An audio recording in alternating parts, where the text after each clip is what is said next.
this is how we're going to do the prep for the hydropower and making a water wheel.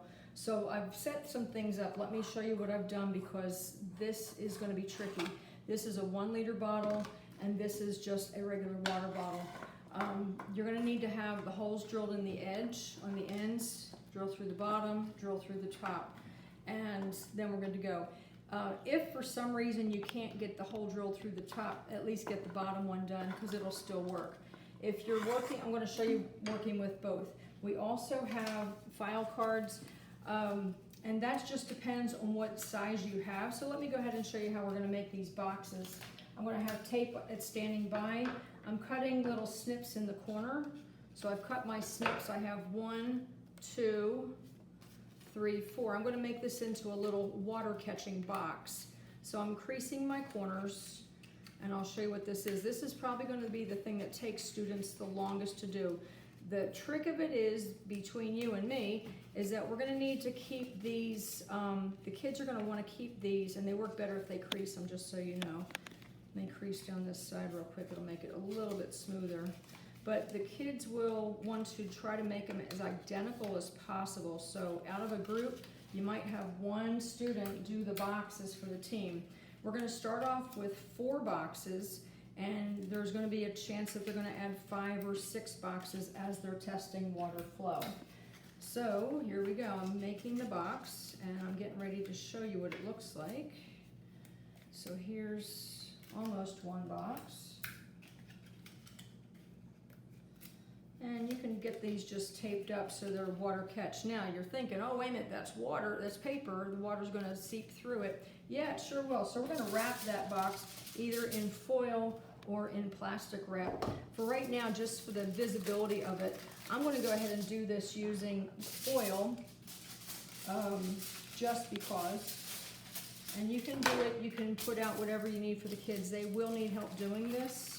It's just a matter of keeping the water from flowing in and ruining this box. I have done both ways before with my students at school. I have used both aluminum foil and plastic wrap. It just depends on what you feel more comfortable using. So once you get these boxes created, they're going to need 4 of them to start off with. Then we're going to go ahead and take our bottle and we're going to mark 4 equal marks. So really think about north, south, east, and west to start off with. And students are going to tape these to the bottle. Make sure that the catch device is facing all the same direction. So let me get a little bit of duct tape, and this will hold it on.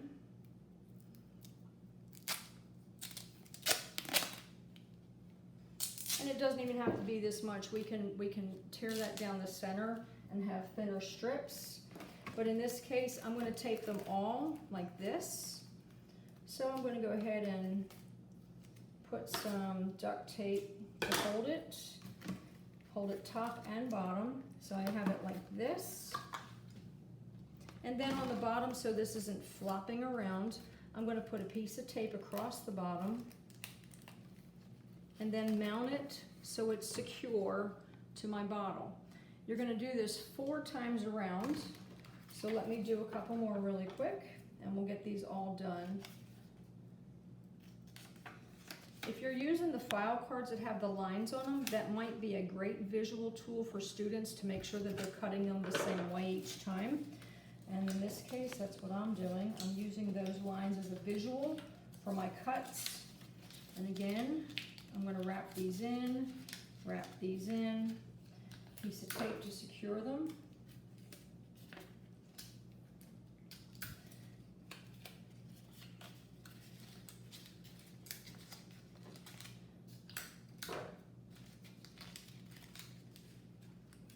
Now with 4th graders doing this, they're going to need to work together. Obviously that can be a challenge for some, but this is a very, very doable activity. I've done it with as low as 1st graders in a community event.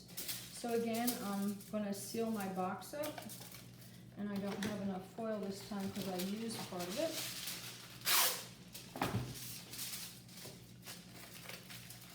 unwrapping my box.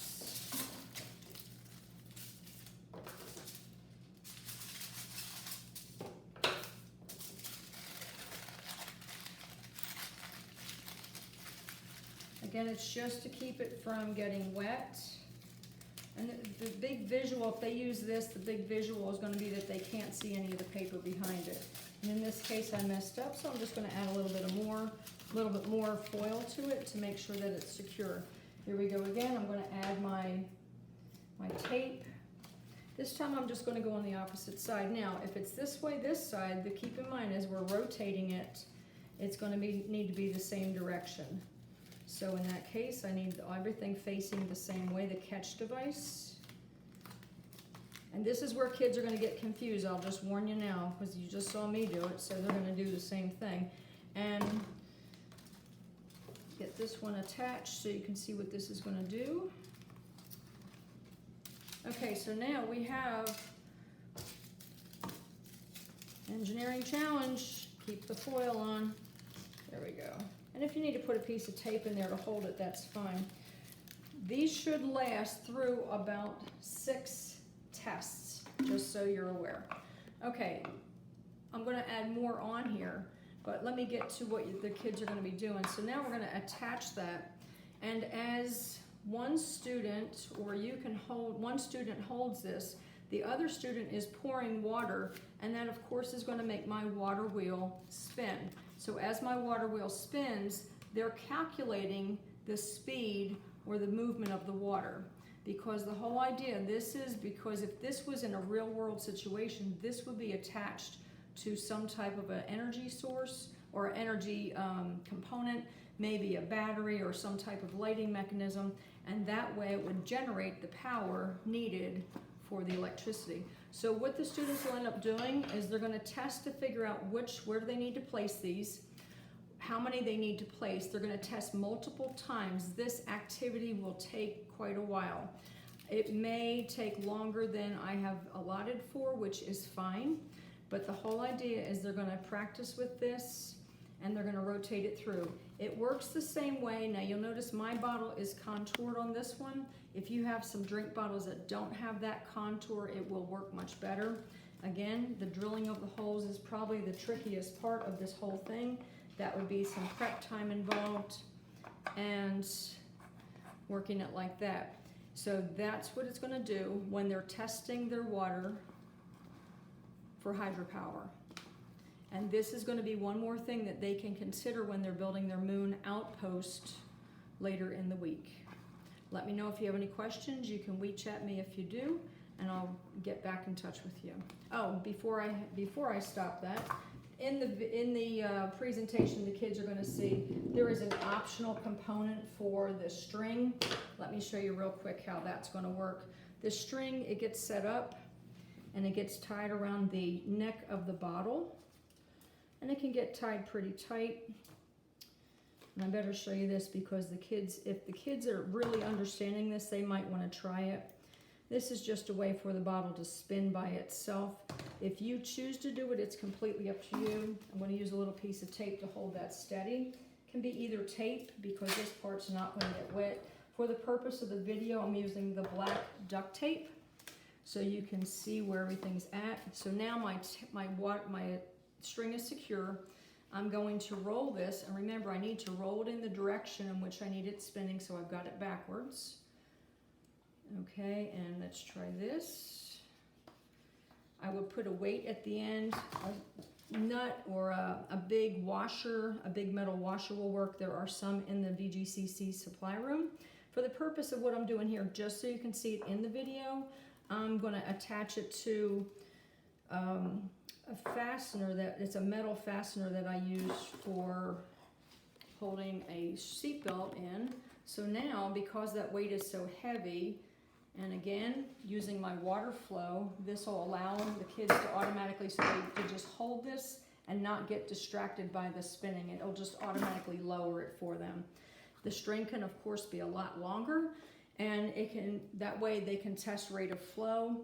And that's a perfect way for them to create this engineering project. Again, WeChat me if you have any questions. This is a really cool experiment because every group will come out with a different outcome. Okay, let me know if you have questions. Thanks.